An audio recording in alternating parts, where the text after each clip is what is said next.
Bienvenue dans cette nouvelle édition du QG Week-end. Au sommaire au Burkina Faso, la place de la Nation, rebaptisée place de la Révolution, prise d'assaut par les Ouagalais ce dimanche.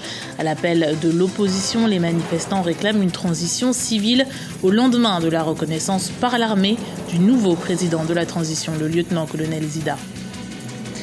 L'Union africaine intensifie sa lutte contre le virus Ebola en Afrique de l'Ouest. L'organisation panafricaine s'est engagée à faire envoyer plusieurs dizaines de personnels sanitaires supplémentaires dans les pays infectés. Et puis pour briller au championnat des moins de 23 ans de volleyball, la sélection rwandaise s'entraîne quotidiennement. Dernier test, la rencontre face à leurs aînés. Un match au début difficile mais qui s'est finalement conclu par une victoire des plus jeunes. Les Ouagalais ne semblent pas se résoudre à une transition militaire au Burkina Faso. Au lendemain de la reconnaissance du lieutenant-colonel Zida par l'armée, plusieurs manifestants se sont réunis sur la place de la Révolution, anciennement appelée place de la Nation. À 14h30 GMT, des manifestants se sont pressés devant les locaux de la chaîne de télévision ORTB. Des tirs de sommation ont été entendus et la place de la Nation est dorénavant occupée par les militaires. Notre correspondant sur place, Valentin Comporé, nous en dit plus. Actuellement, on entend des coups de feu au niveau de la radio-télévision nationale du Burkina, la RTB. Il faut noter que des manifestants ont accompagné l'opposante Sarah Sérémé afin qu'elle se proclame présidente de la transition. Du côté de l'opposition politique, certains tenants tels le chef de file de l'opposition politique ou encore Ablaté Ouedraogo disent ne pas reconnaître ce choix de Sarah Sérémé pour assurer cet intérim. Ce qu'il faut ajouter, c'est que la place de la Nation qui était occupée ce matin par des manifestants a été évacuée. En ce moment, cette zone est quadrillée par des militaires. Et la médiation internationale au Burkina Faso appelle ce dimanche à la mise en place d'un régime de transition conduit par un civil et conforme à l'ordre constitutionnel. La médiation n'a pas hésité à parler de sanctions si cette clause n'était pas respectée. C'est l'émissaire des Nations Unies pour l'Afrique de l'Ouest, Mohamed Ibn Chambas, qui est à l'origine de cette déclaration prononcée ce dimanche lors d'une conférence de presse. Une période de transition conduite par un civil, c'est ce que réclament également l'Union africaine et la communauté économique des États d'Afrique de l'Ouest au Burkina Faso.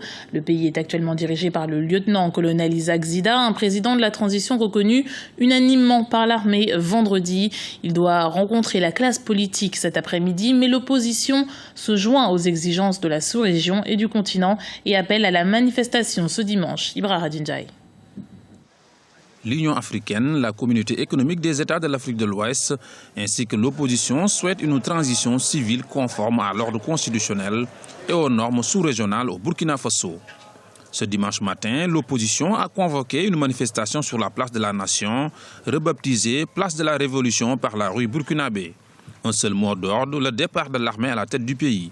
Les organisations sous-régionales et l'Organisation des Nations Unies n'ont pas encore parlé de sanctions à l'encontre du pays des hommes intègres, mais souhaitent travailler avec toutes les parties concernées. Malgré la situation particulière à laquelle le pays est confronté aujourd'hui, la mission a demandé à ses interlocuteurs nationaux et surtout à la hiérarchie militaire de faire en sorte que les institutions de transition soient conformes aux normes constitutionnelles. Les militaires ont annoncé que cette transition se ferait de façon démocratique, mais leur entrée en scène n'est pas vue de bon œil et fait réagir également les instances sous-régionales comme l'Union africaine ou encore la communauté économique des États de l'Afrique de l'Ouest. Ce souhait de faire retourner les militaires dans leurs casernes a fait descendre également de nouveau certains Burkinabés dans la rue ce dimanche matin. Des manifestants sont sortis encore ce matin à Ouagadougou à l'appel de l'opposition politique et une partie de la société civile.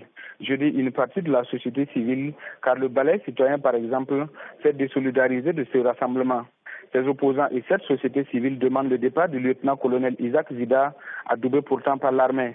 Dans une déclaration conjointe ce matin, l'Union africaine, la CEDEAO et les Nations Unies demandent à l'armée de faire en sorte que les institutions de transition soient conformes aux normes constitutionnelles. L'Union africaine, de son côté, a exhorté dans la soirée de samedi les acteurs politiques et la société civile du Burkina Faso à travailler ensemble pour convenir d'une transition civile et inclusive devant déboucher sur la tenue rapide d'élections libres. Samedi, un calme relatif était constaté dans les grandes villes du pays. Quant à l'ancien chef de l'État, Blaise Compaoré, il se trouve en Côte d'Ivoire, selon le président ivoirien Alassane Ouattara. Au Kenya, les forces militaires continuent leur lutte contre les actes terroristes. L'armée kenyane a annoncé dimanche avoir déjoué un attentat à l'encontre d'une caserne dans la ville côtière de Mombasa. 6 assaillants auraient été tués au cours de l'opération. Plus tôt dans la journée, une dizaine de jeunes avaient tenté de s'introduire dans la caserne de Nyali. Les jeunes étaient armés de machettes, mais aucune information n'a été donnée sur leur motif ou leur identité.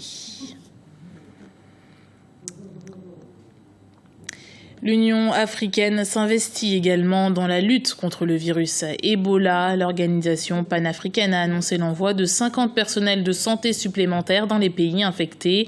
La présidente de la commission de l'Union africaine, Nkosazana Dlamini-Zuma, l'avait annoncé quelques semaines plus tôt. La solution à l'épidémie doit être un combat collectif. Grazela Tchakounte. Des renforts médicaux annoncés en Sierra Leone, en Guinée et au Libéria, épicentre du virus Ebola, pour aider à circonscrire la maladie.